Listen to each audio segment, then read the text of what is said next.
नमस्कार, मैं हूं सत्यपाल और आप देख रहे हैं CWB हिंदी न्यूज। शक संवत 1945 विक्रम संवत 2080 आज आषाढ़ माह के शुक्ल पक्ष की चतुर्थी तिथि और दिन गुरुवार है। तदनुसार अंग्रेजी तारीख 22 जून सन 2023। शास्त्रों में चतुर्थी तिथि यानी आज की तिथि को भगवान गणेश को समर्पित मानी जाती है। आइए सबसे पहले बढ़ते हैं आज की सुर्खियों की तरफ। सोना चांदी की कीमत में बड़ी गिरावट दर्ज की गई है। खासकर चांदी की कीमत में आई भयंकर कमजोरी, बताएंगे पूरी अपडेट। हरियाणा में ITI में 25 जून तक होंगे आवेदन, दाखिले के लिए अंतिम दिन बढ़ाई तिथि। हरियाणा में मान्यता रिव्यू, पॉलिसी से हड़कंप, प्राइवेट स्कूल बोले बढ़ेगा भ्रष्टाचार, शिक्षा मंत्री से मिलेंगे। हिसार में सिटी बस सर्विस बंद, RTA का परमिट रिन्यू करने से इनकार, निकाय मंत्री कमल गुप्ता ने कहा बसों को जल्द चालू करवाया जाएगा। हरियाणा में 15 साल पुराने वाहनों पर सरकार हुई सख्त, 1 अप्रैल 2023 तक 15 साल पूरे हो चुके सभी सरकारी वाहनों को कबाड़ करने का आदेश जारी। मानसून से पहले पशुओं को मुंहखुर गलघोटू रोधी वैक्सीन लगाई जाएंगी, इसके लिए अंतिम तारीख 29 जून तय। और अब खबरें विस्तार से। हरियाणा में NCR दिल्ली में लगातार मौसम में बदलाव व तापमान में उतार चढ़ाव देखने को मिल रहा है, क्योंकि वर्तमान समय में मौसम प्रणाली चक्रवाती तूफान बिपरजॉय कमजोर श्रेणी में लो प्रेशर एरिया में तब्दील होकर दक्षिण पश्चिमी उत्तर प्रदेश पर सक्रिय हो गया है। ऐसे में हरियाणा व NCR दिल्ली के पूर्वी व उत्तरी हिस्सों और कुछ दक्षिणी हिस्सों पर भी अभी इस मौसम प्रणाली का आंशिक असर दिखाई दे रहा है। इस मौसम प्रणाली का 22 जून यानी आज हरियाणा व NCR दिल्ली के दक्षिणी व उत्तरी हिस्से पर आंशिक प्रभाव देखने को मिल सकता है, जबकि हरियाणा में उत्तर पश्चिमी हिस्सों फतेहाबाद, हिसार, भिवानी, चरखी दादरी, रोहतक को छोड़कर मौसम आमतौर पर शुष्क बना रहेगा। वहीं हरियाणा व NCR दिल्ली में 25 से 30 जून के बीच व जुलाई के प्रथम सप्ताह में हल्की से मध्यम बारिश की प्रबल संभावना बन रही है। हरियाणा के हिसार में पंचायत मंत्री देवेंद्र बबली व JJP के राष्ट्रीय अध्यक्ष डॉक्टर अजय सिंह चौटाला नारनौद हल्के के गांव में पहुंचे। JJP राष्ट्रीय अध्यक्ष डॉक्टर अजय चौटाला ने कहा कि सभी राजनीतिक पार्टियां अपना अपना प्रचार प्रसार कर रही हैं। JJP का अगला लक्ष्य मिशन 46 है, क्योंकि प्रदेश के समुचित विकास के लिए 46 का जादुई आंकड़ा प्राप्त करना अति आवश्यक है। उन्होंने भरोसा दिलाते हुए कहा कि जिस दिन JJP के 46 विधायक होंगे तो पार्टी अपने घोषणा पत्र में किए गए हर एक वादे को पूरा करेगी। उन्होंने कांग्रेस को आड़े हाथों लेते हुए कहा कि जो लोग अपना संगठन नहीं बना पाए उनके द्वारा सरकार बनाने का दावा करना हास्यास्पद लग रहा है। कांग्रेस के कुशासन को लोग अब तक भूले नहीं हैं। हरियाणा में 9वें इंटरनेशनल योगा डे मनाया गया। राज्य स्तरीय प्रोग्राम पानीपत में आयोजित किया गया, जहां CM मनोहर लाल खट्टर कपालभाति करते हुए दिखाई दिए। वहीं अनिल विज ने अंबाला तो डिप्टी CM दुष्यंत चौटाला ने पंचकुला में सूर्य नमस्कार किया। वहीं भाजपा के राष्ट्रीय अध्यक्ष जगत प्रकाश नड्डा गुरुग्राम में ध्यान में लीन दिखाई दिए। CM मनोहर लाल खट्टर ने योग दिवस समारोह में हिस्सा लेने आए लोगों से आह्वान किया कि योग को अपने जीवन का हिस्सा बनाकर अपने शरीर को स्वस्थ बनाएं। वहीं JP नड्डा के साथ भाजपा प्रदेश अध्यक्ष ओम प्रकाश धनखड़ और भिवानी महेंद्रगढ़ के सांसद धर्मवीर सिंह ने भी योग किया, जहाँ ओम प्रकाश धनखड़ ने भी योग को भारतीय संस्कृति की अमूल्य धरोहर करार दिया। दक्षिण हरियाणा के रेवाड़ी में बुधवार को बिहार और हरियाणा के राजनीतिक दिग्गज पहुंचे। इस दौरान नेताओं ने भाजपा पर निशाना साधा। बिहार के उप मुख्यमंत्री तेजस्वी यादव ने कहा कि भाजपा के टारगेट पर मैं नहीं बल्कि सभी विपक्षी दल के नेता हैं। हरियाणा के पूर्व मंत्री एवं कांग्रेस के वरिष्ठ नेता कैप्टन अजय यादव के पौत्र विक्रमादित्य राव के कुआं पूजन समारोह पर कैप्टन के विधायक बेटे चिरंजीवी के साले बिहार के डिप्टी CM तेजस्वी यादव छूछक लेकर अपनी बहन के घर पहुंचे थे। इसके अलावा हरियाणा के पूर्व मुख्यमंत्री भूपेंद्र सिंह हुड्डा, छत्तीसगढ़ कांग्रेस के प्रभारी कुमारी शैलजा, हरियाणा कांग्रेस के अध्यक्ष चौधरी उदयभान, सांसद दीपेंद्र हुड्डा, किरण चौधरी, विधायक गीता बुक्कल, विधायक राव दान सिंह, फरीदाबाद NIT से विधायक नीरज शर्मा, फिरोजपुर झिरका विधायक मामन खान के अलावा कांग्रेस के वरिष्ठ नेता आशीर्वाद देने पहुंचे। इस मौके पर पूर्व CM भूपेंद्र सिंह हुड्डा ने कहा कि केंद्र और प्रदेश दोनों जगह भाजपा सरकार फेल साबित हुई है। ये सरकार पूरी तरह विफल है। प्रदेश की जनता अब बदलाव का मन बना चुकी है।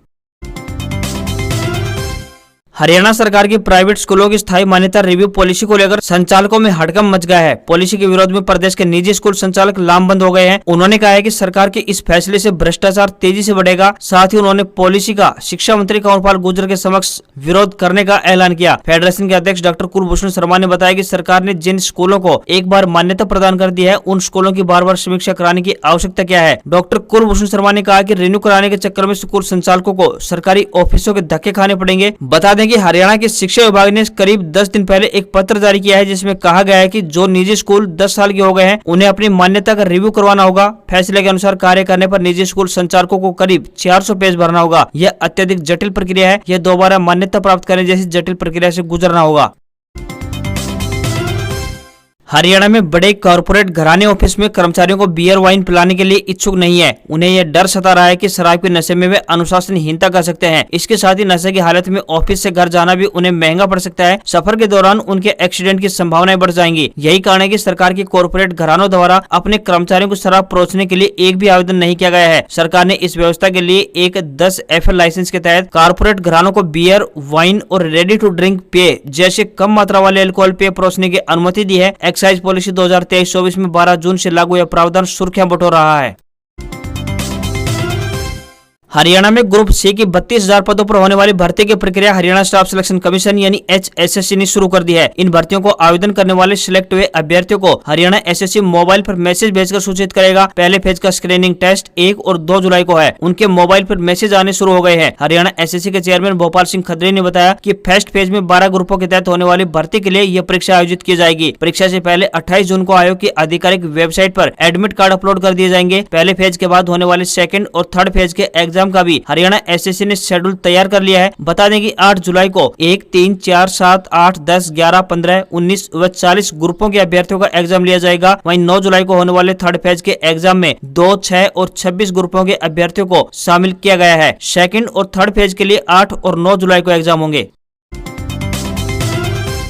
भारतीय कुश्ती संघ यानी WFI के पूर्व अध्यक्ष ब्रजभूषण शरण सिंह के खिलाफ प्रदर्शन की अगुवाई कर रही पहलवान विनेश फोगाट कंपटीशन खेलेंगी। विनेश अगले महीने बुडापेस्ट में पोलिक इमरे और वर्गा जोनोस मेमोरियल प्रतियोगिता में भाग लेंगी। विनेश को उनकी पसंद के कोच और फिजियो भी दिए गए हैं। रिपोर्ट्स के मुताबिक एडहॉक कमेटी और सरकार के अधिकारियों के बीच मंगलवार को हुई बैठक में विनेश के नाम को मंजूरी दी गई, जिससे 10 महीने बाद अब उनकी मैट पर वापसी होगी। वहीं साक्षी मलिक और बबीता फोगाट के बीच जुबानी जंग तेज हो गई है। बबीता फोगाट ने वीडियो जारी कर साक्षी मलिक को चुनौती देते हुए कहा कि राजनीति करनी है तो खुलकर मैदान में आइए। आपकी बातें सुनकर मुझे समझ नहीं आ रहा है कि आप पहलवान के पक्ष में हैं या फिर कांग्रेस प्रवक्ता के तौर पर बयान दे रही हैं। बबीता ने फिर दोहराया कि परमिशन लेटर पर मेरे साइन नहीं है। बबीता का यह बयान साक्षी के उस दावे पर आया है जिसमें उन्होंने कहा था कि बबीता फोगाट ने उन्हें धरने देने को मोटिवेट किया, उन्हें धरना देने की परमिशन तक दिलाई। हरियाणा के रोहतक से अंतर्राष्ट्रीय योग दिवस पर नवीन जैन ने फेसबुक पर लाइव आकर मोटे पेट वाले नेताओं पर निशाना साधा। जैन ने कहा कि ढोंगी व भोगी नेता अब योगी बन रहे हैं। उन्होंने कहा कि ढोलक जैसे नेता एक दिन योग करके लोगों को गुमराह कर रहे हैं, उन्हें योग की जानकारी तक पूरी नहीं है, भेड़ चाल चल रहे हैं, असली ज्ञान की बातों को दबा दिया जाता है। बता दें कि महाराष्ट्र की अमरावती यूनिवर्सिटी से योग में PG करने वाले नवीन जैन ने योग व भोग में अंतर बताया। उन्होंने कहा कि जिस तरह से आज के समय के योग का प्रचार प्रसार चल रहा है, खासकर जो हमारे ढोंगी नेता हैं जिनके पेट निकले हुए हैं, ये लोगों को गुमराह कर रहे हैं। उन्होंने कहा कि सिर्फ हाथों को ऊपर नीचे करके फोटो खिंचवाने से योग नहीं होता। योग करने के लिए सबसे पहले यम नियम को अपने जीवन में लागू करना होता है। उन्होंने कहा कि आसन और प्राणायाम योग का सिर्फ एक हिस्सा है, लेकिन योग नहीं, यह तो शरीर का संतुलन बनाने के लिए है। योग की शुरुआत यम नियम, आसन, प्राणायाम, प्रत्याहार, धारणा, ध्यान, समाधि से होती है। हरियाणा में ओल्ड पेंशन स्कीम यानी OPS लागू करने की मांग को लेकर कर्मचारी शुक्रवार को चंडीगढ़ कूच करेंगे। पुरानी पेंशन बहाली संघर्ष समिति के आह्वान पर 2 जून को महेंद्रगढ़ जिले के नांगल चौधरी से शुरू हुई साइकिल यात्रा अब अंबाला में एंट्री कर गई है। यमुनानगर से सुबह 6 बजे चली यात्रा नारायणगढ़ पहुंची। बुधवार शाम को यात्रा अंबाला सिटी पहुंची। अंबाला में भी कर्मचारी लोगों को ओल्ड पेंशन स्कीम के लाभ और न्यू पेंशन स्कीम के नुकसान के बारे में जागरूक करते हुए सरकार के खिलाफ प्रदर्शन किया और 23 जून को यानी कल चंडीगढ़ कूच करते हुए राज्यपाल बंडारू दत्तात्रेय को ज्ञापन सौंप OPS लागू करने की मांग रखी जाएगी। हरियाणा में औद्योगिक प्रशिक्षण संस्थानों यानी ITI में दाखिले के लिए अच्छी खबर है। कौशल विकास एवं औद्योगिक प्रशिक्षण विभाग ने हरियाणा ने ऑनलाइन आवेदन की अंतिम तारीख को 21 जून से बढ़ाकर 25 जून कर दिया है। ITI में दाखिले को लेकर विद्यार्थी लगातार आवेदन कर रहे हैं। वहीं ITI में एडमिशन के लिए ऑनलाइन आवेदन के मामले में भिवानी की ITI पहले नंबर पर बनी हुई है। वहीं जींद शहर के राजकीय ITI विद्यार्थियों की हमेशा पहली पसंद रहती है। इस बात का अंदाजा इसी बात से लगाया जा सकता है कि प्रदेश के विभिन्न राजकीय ITI में अब तक हुए आवेदनों की संख्या में जींद की ITI दूसरे नंबर पर चल रही है। अब विद्यार्थी 25 जून तक ऑनलाइन आवेदन कर पाएंगे। कपास की फसल को लेकर कृषि विभाग द्वारा एडवाइजरी जारी की गई है, जिसके अनुसार 31 जून से पहले तक किसान अपने खेत में ट्रैक्टर या फिर कसौले की सहायता से खोदी कर सकते हैं। कपास की फसल 45 से 50 दिन के होने पर सिंचाई कर दें। अगर बारिश अच्छी होती है तो फिर 1 बैग प्रति एकड़ के हिसाब से यूरिया का प्रयोग करें। अगर बिजाई के समय कुछ नहीं डाला गया है तो यूरिया की जगह 1 बैग DAP का डाल सकते हैं। अगर कपास की फसल में बीमारी आ गई है तो बीमारी से सूखे पौधों को उखाड़ दें ताकि बीमारी को आगे बढ़ने से रोका जा सके। साथ ही कृषि विभाग ने ये भी बताया कि जिन किसानों ने अपनी कपास की फसल के साथ कपास की बनसंटियां डाली हुई हैं, तो किसान फसल पर विशेष ध्यान रखें, क्योंकि इनमें गुलाबी सुंडी होने का खतरा बना रहता है। किसानों को सलाह है कि फसलों में अगर कीटनाशकों का छिड़काव आदि करें तो मौसम को ध्यान में रखते हुए करें, क्योंकि कपास की शुरुआती अवस्था में ज्यादा जहरीले कीटनाशकों का प्रयोग करने से बचें। मौसम विभाग के अनुसार 24 जून की रात को प्री मानसून की बारिश की संभावना है। बारिश की संभावना के चलते धान की रोपाई के लिए भी यह उपयुक्त समय बताया गया है। हरियाणा के झज्जर में 25 सूत्रीय मांग को लेकर गांव मांडोठे के टोल प्लाजा पर धरना देकर प्रदर्शन कर रहे किसानों की सीएम के साथ वार्ता एक बार फिर से टाल दी गई है। इससे आंदोलन कर रहे लोगों में गुस्सा है। बुधवार को ग्रामीण झज्जर में लघु सचिवालय पहुंचे और रोष व्यक्त किया। डीसी को राष्ट्रपति के नाम ज्ञापन सौंपा गया। मामले में केंद्र सरकार से भी हस्तक्षेप करने की मांग की गई। वहीं महिलाएं देसी परिधान कुर्ता दामन पहनकर विरोध जताने के लिए पहुंची। आंदोलन का नेतृत्व कर रहे रमेश दलाल ने डीसी को ज्ञापन सौंपने के बाद कहा कि उनका सीएम के साथ वार्ता 4 वर्ष स्थगित हो चुकी है। अब 22 जून को चंडीगढ़ में वार्ता का भरोसा दिलाया गया है। उन्हें अभी भी उम्मीद नहीं है कि गुरुवार को उनकी सीएम के साथ वार्ता हो पाएगी। ऐसा प्रतीत होता है कि अधिकारियों ने सीएम मनोहर लाल को एक तरह से रबड़ स्टैंप बनाकर रख दिया हो। सीएम अपने विवेक से काम नहीं ले पा रहे हैं। उन्होंने सीएम से अनुरोध किया कि वह हरियाणवी संस्कृति का पालन करें। बार बार इस तरह से अपने ही किए हुए वादे से मुकर जाना हमारी संस्कृति नहीं है। दलाल ने चेतावनी भी दी कि यदि गुरुवार को होने वाली वार्ता एक बार फिर से सिरे नहीं चढ़ती है तो फिर वह 23 जून को गाँव आशोदा में बुलाई गई महापंचायत में आंदोलन को उग्र करने को मजबूर होंगे। वहीं 25 सूत्रीय मांगों में हरियाणा के हिस्से के एसवाईएल के पानी के लिए नहर का निर्माण सेना के जिम्मे सौंपने, हरियाणा की अलग हाईकोर्ट और जमीन अधिग्रहण से जुड़े हुए मामले प्रमुख रूप से हैं।